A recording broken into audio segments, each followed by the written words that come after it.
and welcome to Painted Bride Quarterly Slush Pile.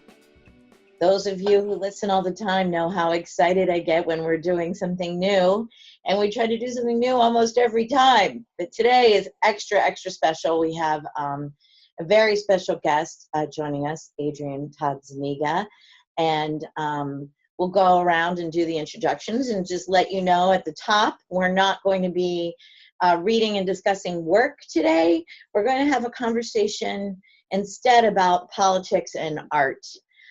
So without further ado, we are still locked out of the sound studio due to heavy construction in the building where it is. So we are instead in my cinder block office, which I don't know if I've ever mentioned to you is painted transcendental blue. And I chose the color solely for the name, since it was a cinder block office. I direct the graduate program in publishing here, and I guess that's enough about me. So with me in Philly today is Sara Aykit. Hi everyone, my name is Sara Aykit. I am a third-year English major at Drexel University, and I'm currently working for Painted Bride Quarterly as the editorial assistant. Yes, she is. She's working hard. She's working good. She's doing it all. And in New York, we have Jason Schneiderman. Hello. I'm in my office in lovely Tribeca at the Borough of Manhattan Community College, where I am an associate professor, and I'm associate editor at Painted Bride Quarterly as well. I'm associate all over the place. Yeah. Well, an associate's a good thing to be. Then you don't have to direct. Jason, what color of shirt are you wearing? I am actually, usually I wear a white shirt. Always just wear like a white button down because it's easy. But today I am wearing a kind of like gray plaid. Oh, I don't even know what made me ask. Yeah, okay. I just wanted to picture you even more better. So now I got my image. And our special guest is Adrian Todd Zuniga, who we just figured out minutes before we start recording. We've known each other since 2011, and Adrian is the CEO and founder and developer of the Literary Deathmatch. And we, Marion and I, went to one because we were just so intrigued by the description, and have been helping Adrian promote and staff, as it were, LDMs at AWP ever since. Held several in Philly that were super fun as well. Adrian, where are you? What are you wearing? What are you doing? I am in Los Angeles, and I'm not sure what area I'm in. I'm at a friend's house, and I'm wearing jeans, and that's it. No, I'm also wearing a shirt. I usually wear a white shirt button up as well. White is the color of openness, and more people are likely to talk to you if you wear white, just a tidbit. But today I'm wearing this like sort of maybe purple with white striped shirt and my usual black cardigan because I'm always chilly. Well, I'm proud of you for being dressed. You just got back from Australia yesterday, and it's 8 a.m. for you right now in LA. It is, but I was up at 4:15 a.m. and I was like, I'm good. My girlfriend's in London, and I was checking in with her. She's like, get back to sleep. I'm like, I've had 6 hours. I'm great. Let's do this. I'm looking forward to 8 p.m. tonight. Why don't you tell our listeners about all of the many wonderful, exciting things that you do? Yeah, so I created Literary Deathmatch, co-created it back in 2006, and then sort of after the 10th event, kept taking it to different cities, and now we're in 62 cities around the world. As of last week, we were just in Perth, Australia, and so I tour the show all over. I'll be I'm coming wherever you're listening from, basically, within the next year. And I also write. My novel just got bought, so I should sign that contract. I've been walking around with it for 2 months. But I've sold a novel, which is really exciting. It's after 12 years of working on it, and it'll be out next year. And what? Sure. Yeah, I'm so happy for you. You didn't even tell me. Yeah, wonderful. I haven't really been talking about it because it doesn't. I don't know. I figure I'll definitely be talking about it a lot when the time comes. So we'll see how that goes. And I'm a screenwriter. I've got a big project that's going to be releasing as part of EA Sports, EA Sports game that's coming out. And I can't say when, but it'll be this year. And I do stand-up comedy. I'm just, I do very few push-ups, which I would like to do more. I was just thinking like, wow, I should do some. Yeah, so that's enough. I'm the last of 8 kids. Moving on. Okay.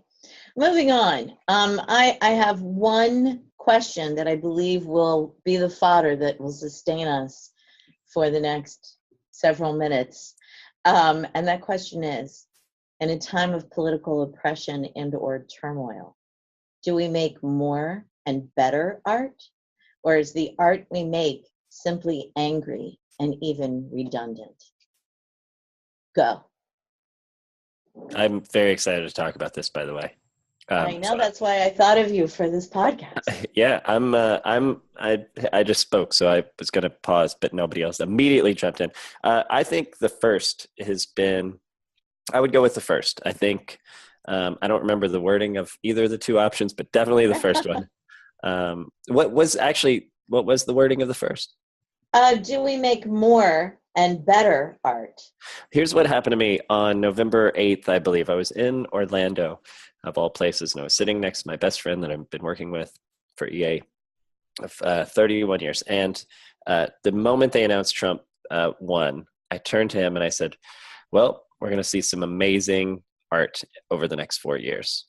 And I just think the fuel, anger is one thing, but I think artists are going to be fueled by really taking a close look at what's happening and just sort of peeling back layer after layer after layer, and they're going to get to something. The book I'm going to start writing in March is something that I couldn't have written. I don't think if the political climate wouldn't have been what it was for 18 months, and then him winning sort of cemented the need for it to exist, as opposed to, I think as a writer, I've struggled since the internet happened, and you go, well, are books important, or should I be writing screenplays? What should I be writing? Right. And this very much gives me a sense that I can do something that's very meaningful, that deals with race and feminism in a way that I don't know that I could have otherwise, but yeah. And I think, yeah, I have a lot of trust in myself that'll come from a place of compassion, actually, and not anger. So I'll fire up that flare and let you guys talk about whatever you think. I mean, for me, I had the opposite reaction where I was like, oh God, like, I'm going to have to read so much self-righteous garbage now. That, like sort of, I just remember like during the Second Gulf War being inundated with this kind of, just constantly being in rooms with people who were yelling at you ideas that you agreed with. Right. And then when there were ideas that you didn't agree with, like they would go. I remember I was in New Jersey. I was doing this workshop for a friend, and there was like a reading beforehand, and one of the women read a poem, and she said, I would rather have my son die of cancer than die fighting for America in Iraq. And I was just like, I think I remember you talking about this before. this has stuck with me for going on over a decade now. Yeah. And it's just like, how are those, like, one, like, maybe you shouldn't imagine your son dying so much. Like, maybe those aren't, like, want to be like, I mean, I understand, like, if this is, like, something that haunts you, but it doesn't sound like it's something that haunts you. It sounds like something that you're kind of, picking between options on. And like, these aren't choices. Like no one chooses that. And it felt like one of these incredible failures of imagination, right? That what, I don't think anyone whose child is dead would write a line like that. Right. Yeah. And it felt like, there's, and I think right now, like, maybe we're moving to another extreme where, like, you're not allowed to imagine anything.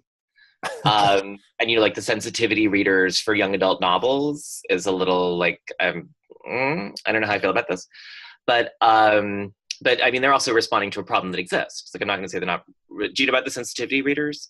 I've heard about that. Yeah. Yeah, that you can submit your whatever group you're writing about. You can submit your novel for like $100 or $200 fee to a person who has the experience. So if you're writing about autism, you can send it to an autistic person who'll then give you a reader's report on like what you need to change because you're not autistic and they are. Mm-hmm. But just as a for example. But I don't know, like, I mean, when Trump was elected, I thought like, oh my God, like self-righteousness is going to be so dominant in all of our work. And I mean, earnestness is my enemy. Like earnestness is what I really resist and find, I find earnestness is when people make the biggest mistakes and do the cruelest things. Right. Are in moments of earnestness. So my initial reaction was actually like, oh my God, like I don't want to do that. And also like I was so incapacitated. I mean, I spent like 2 weeks just kind of being catatonic and like trying to find jobs in Canada.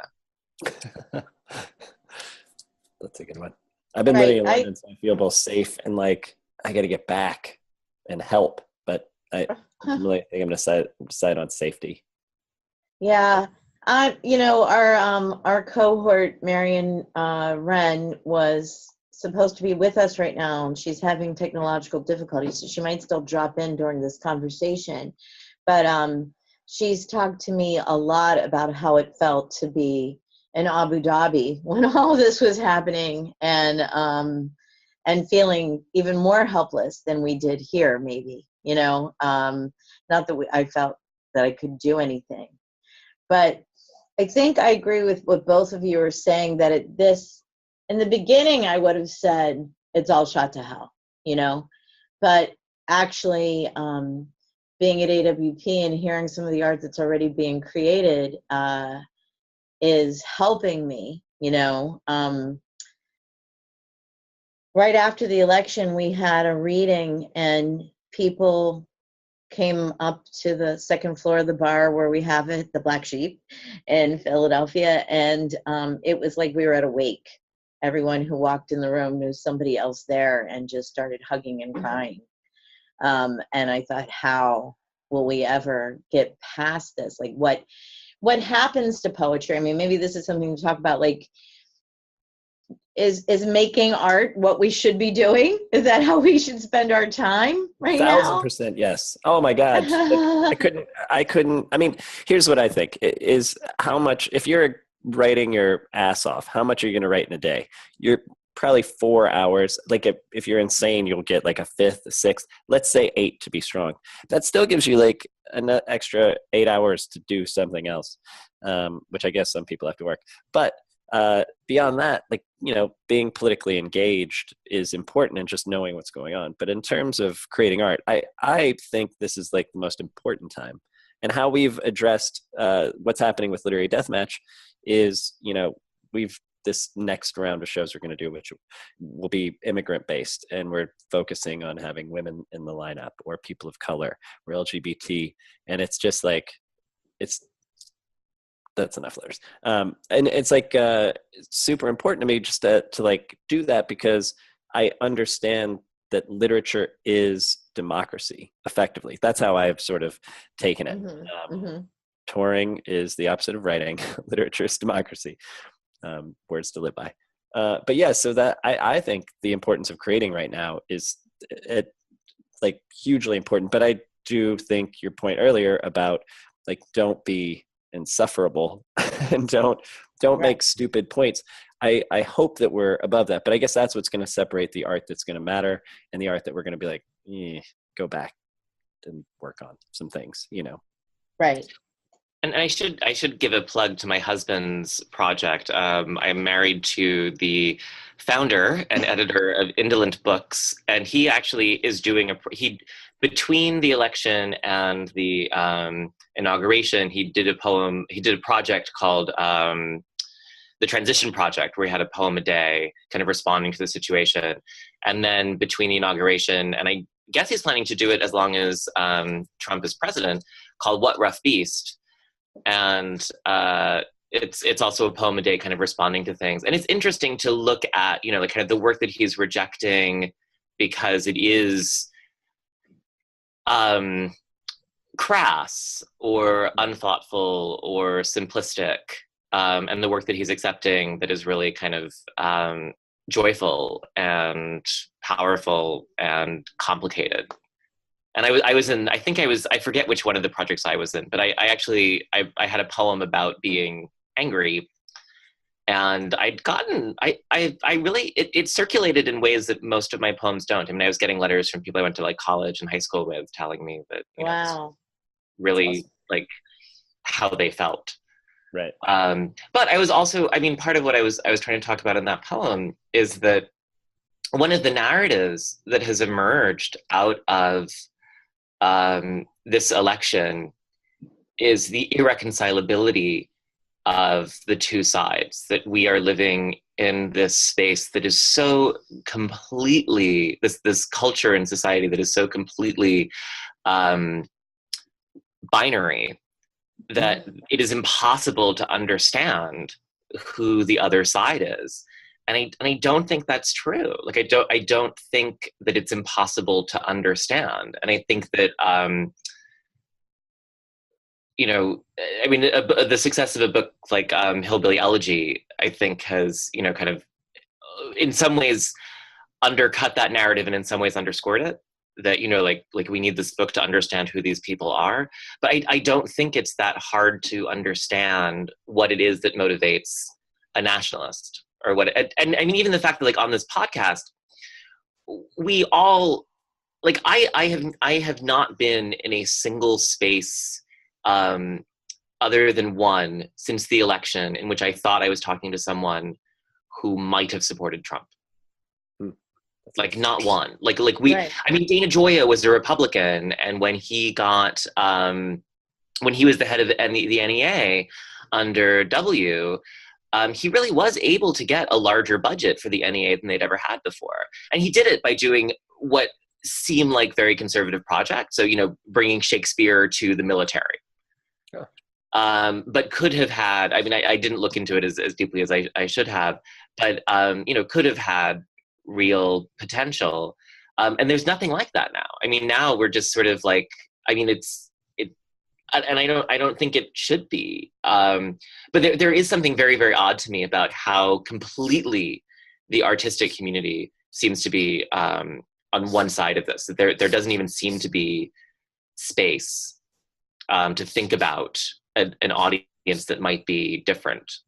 Yeah, that is interesting. Like the idea that, I mean, I guess Trump is so divisive in terms of basically saying women are garbage and people of color, like, you might as well trust me because, everybody else is shit all over you. Just like, he was so demeaning. That's the name of a good example, but he was so demeaning to religion, religions that weren't white Christian, I guess.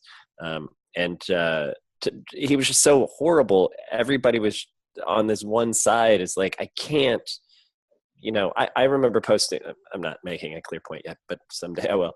I remember posting something on Twitter, which was this question, which is like, if you vote for a racist candidate, is that an act of racism?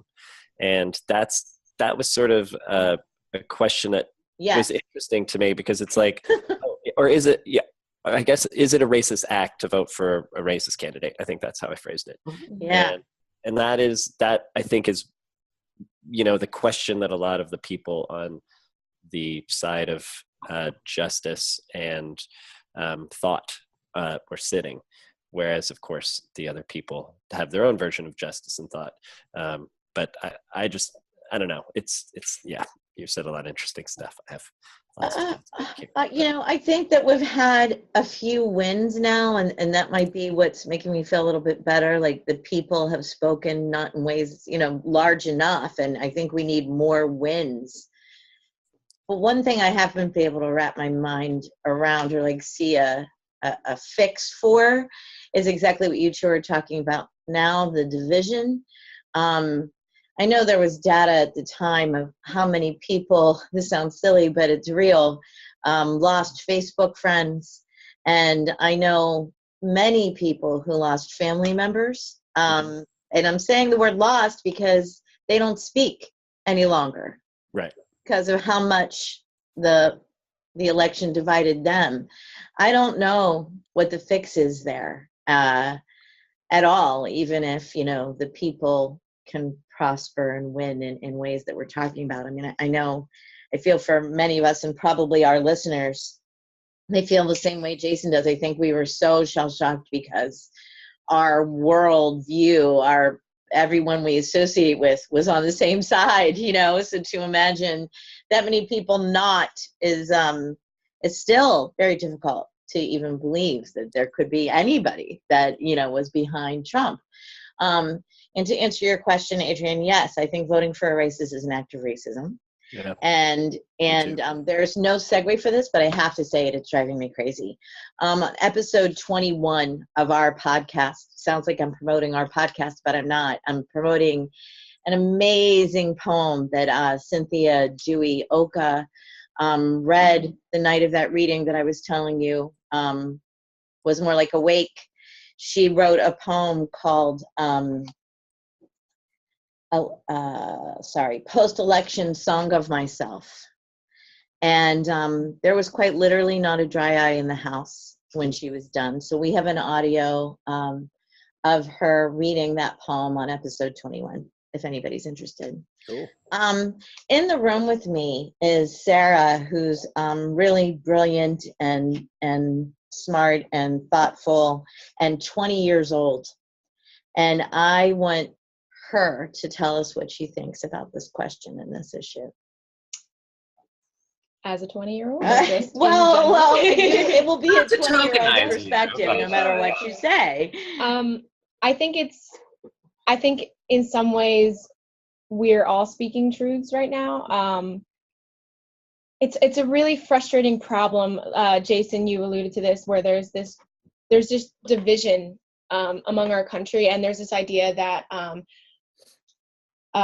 you know, us liberals, you know, people who don't support Trump, who don't support racism, sexism, anti-Semitism, xenophobia, we only associate ourselves with people we agree with, you know, and that's typical psychological phenomenon, you know, it just is what it is.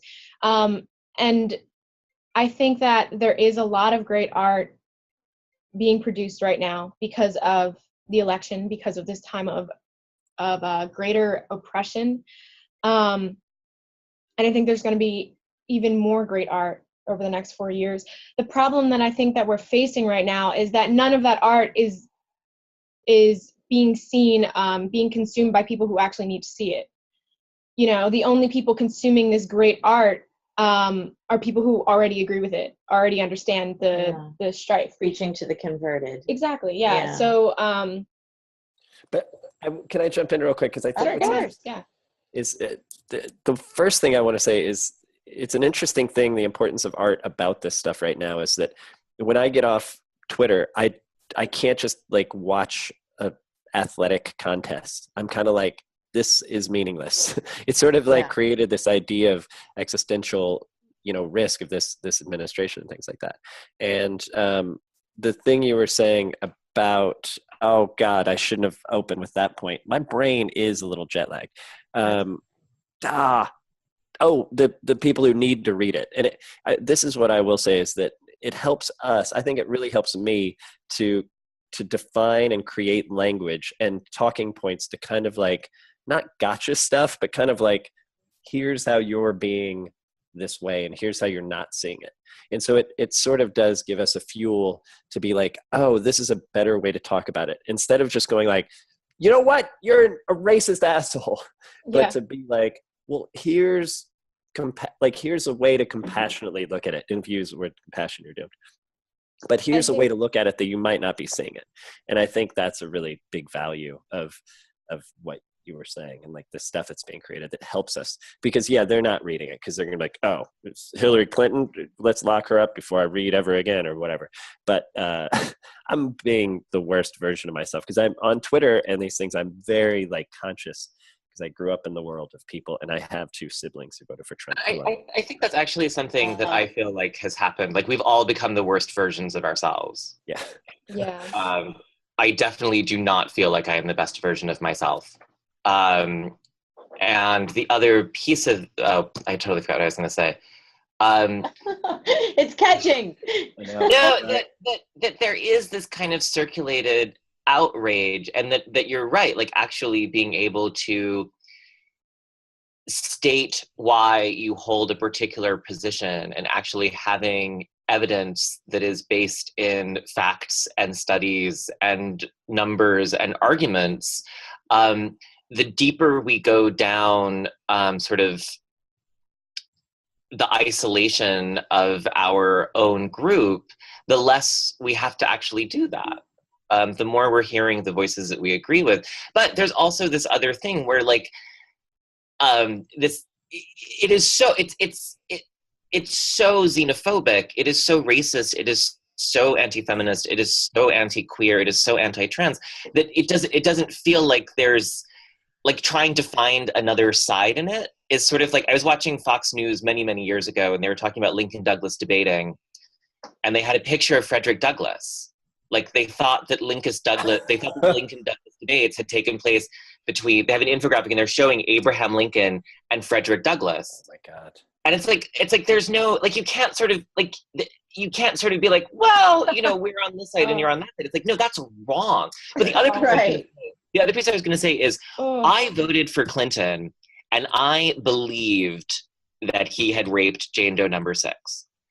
And so every time we talk about voting for someone, I really do, and this was a really big problem for Hillary. I don't think it's that hard to imagine, but I'm also of an increasingly unpopular position that you can separate the art from the artist, and that it's okay to listen to a Wagner opera, and it's okay to watch a Roman Polanski movie, and it's okay to watch a Woody Allen movie. Right. And I've had some really good challenges and some really good pushback that has made me really think about that position in ways that I hadn't before.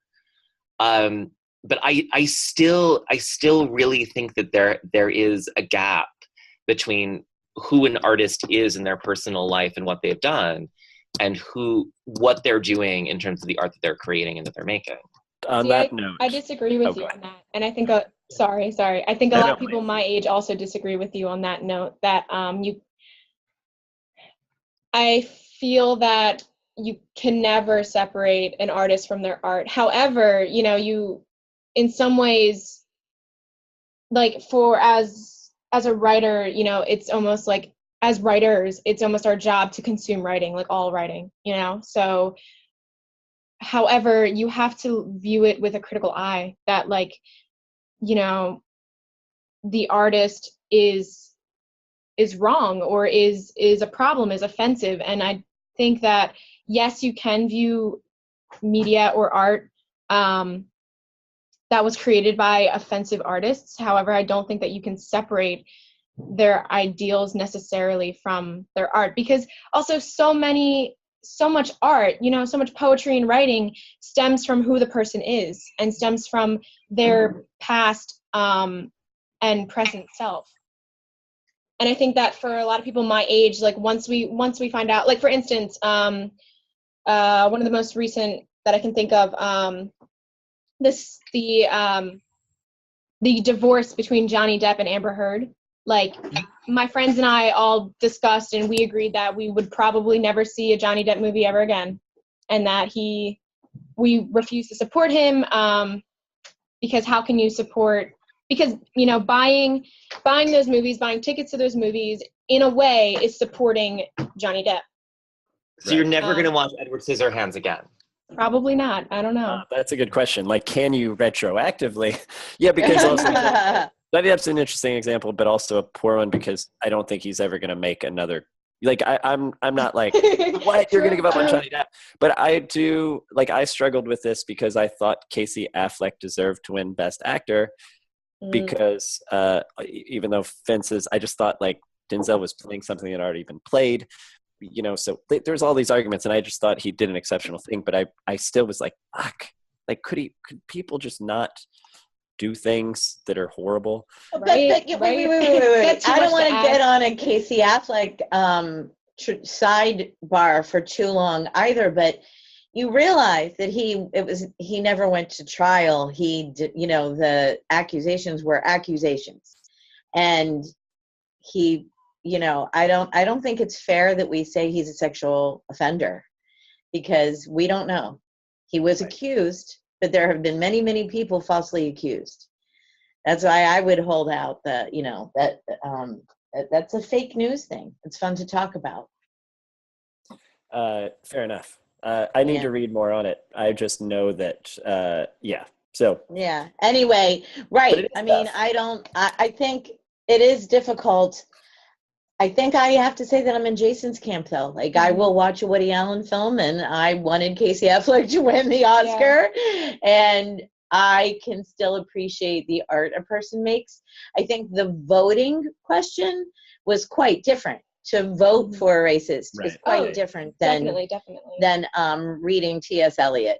Right. Well, because that's another thing. Like, we find out a lot of people were anti-Semitic horror shows, and it's like, that's a horrible thing. So you have to make that. Stop reading E. Cummings. Right. It's like, is he the one I'm thinking of? Who's the fascist? The guy. Ezra Pound. Yeah. Oh, yeah. So, like, I don't love Ezra Pound, but I will just say, like, I was teaching Sestinas to my class, and when I told them who Ezra Pound was, they were like, let's not read that poem. And I was like, okay. Huh? Yeah. I mean, Hemingway. I think a lot of people my age have that same opinion. I don't know. Yeah. My opinion is one of, I'm not alone in my opinion. I don't know if it's true, it's right, but yeah. I think your generation is much more judgmental, and that sounds like such a negative word to use, but I think critical. I will still, obviously I'm an English major. I have to read literature from people who were offensive, problematic. I just think that when reading that writing, you have to be critical of the artist, and you have to, yes, you can enjoy art, but you can't separate what the artist did as a person from their art. But you still can consume the art, I think. But I'm a writer. I don't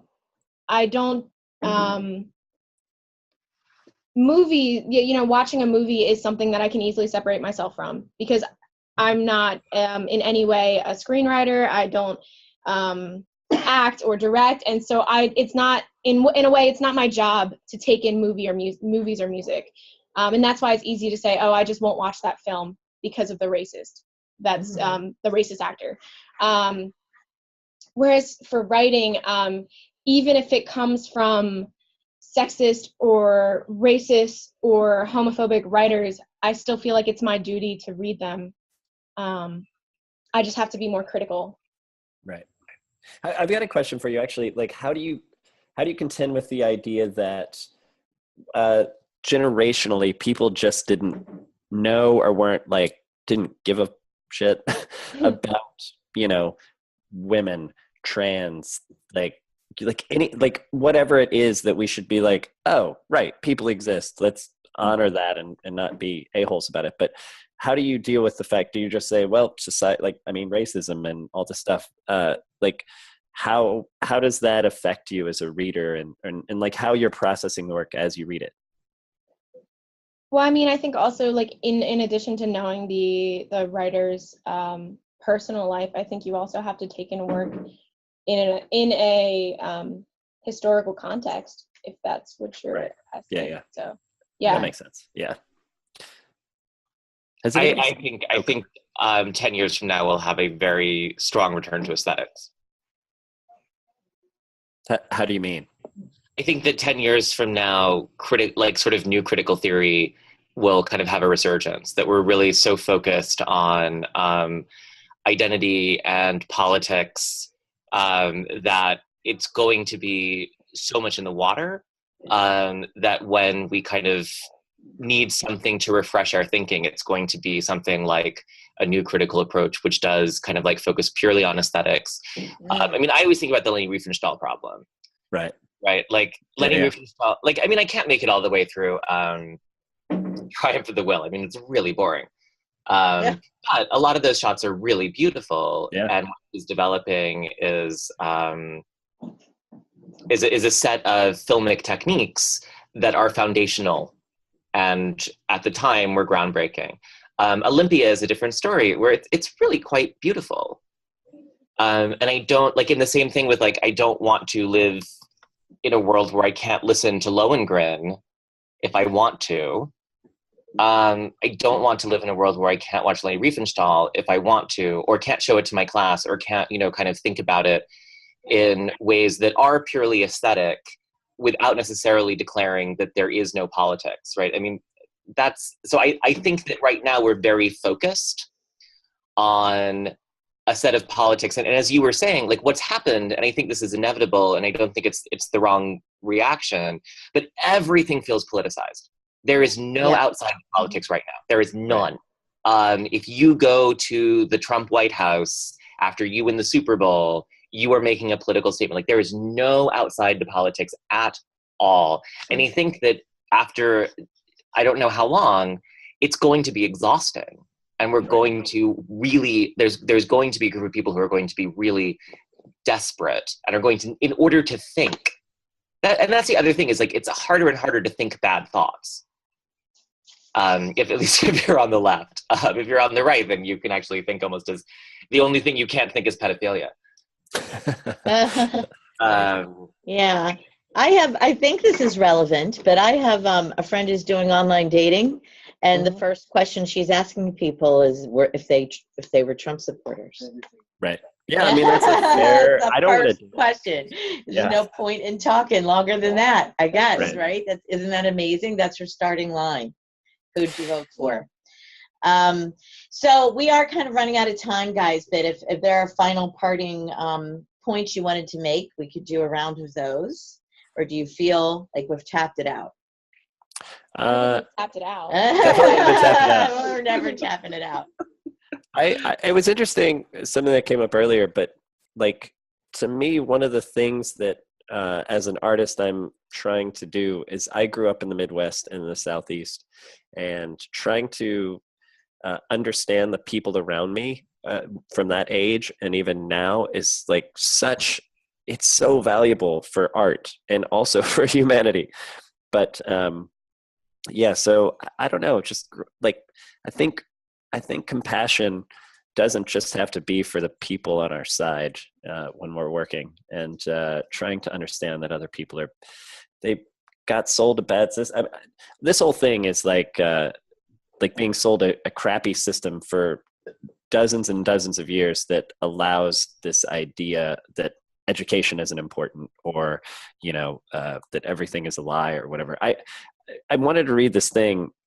This thing's long, so I'm trying to think of it, but I'm just going to start reading, and I'll stop in a second, or you guys can start coughing. But this was David Rothkopf, who's a professor of international relations and political science. And he said, Donald Trump, champion and avatar of the shallow state, has won power because his supporters are threatened by what they don't understand. And what they don't understand is almost everything, which is kind of mean. But indeed, from evolution to data about our economy, to the science of vaccines, to the threats we face in the world, they reject vast subjects rooted in fact in order to have realities conform to their worldviews. They don't dig for the truth. They skim the media for anything that makes themselves feel better about themselves. This is the last part of it. To many of them, knowledge is not a useful tool, but a cunning barrier elites have created to keep power from the average man and woman. I think that's a really important thing to think about. And this idea going forward of like, there's a lot of this idea of like, well, like, bring them back to you. And part of me is like, screw it. Like, they risked a very significant democracy, a thing, like an experiment that's just a miracle, and they risk it. But at the same time, there's this faction of people who have basically told them, don't read, you don't need to read, you know what you need to know, and things like that. And I hope that if we create the right things and we're conscious over the next X amount of years, that actually these people will start looking for that stuff the way that, in fact, I think they'll start looking to the New York Times soon enough, is like, wait a second, they can't really be making all this stuff up. But so I don't know what I just said, but no, thank you for that quote. We'll in our podcast pages, we'll link to a lot of the stuff that we referenced today. So yeah, thank you for that. Jason, did you have anything before we sign off? Yeah, I don't know. I think we need new ways of thinking, and what I've seen is that everyone is doubling down on what they thought before, that the Bernie Sanders supporters are kind of doubling down on Bernie, and, you know, sort of saw the Keith Ellison, Tom Perez fight as kind of like a rehash of what they experienced during the primary. And I really want, like, I'm doubling down myself. I feel it in me. I'm doubling down on kind of public institutions. I'm doubling down on kind of like the value of our institutional ideals being always juxtaposed against the realities of the injustice of our history. But I also think that we need new ways of thinking. Mm-hmm. And I hope that that comes through art. Yeah. Yeah. Well, thank you all. This episode was filled with a lot less laughs and light than they usually are. But in our future episodes, we'll talk about all this great art itself instead of this. I'm glad we had this conversation. So listeners, we'll have links to things that you need to see on our page. Tell us what you think via email or on our event page for this episode, and keep reading. Thank you.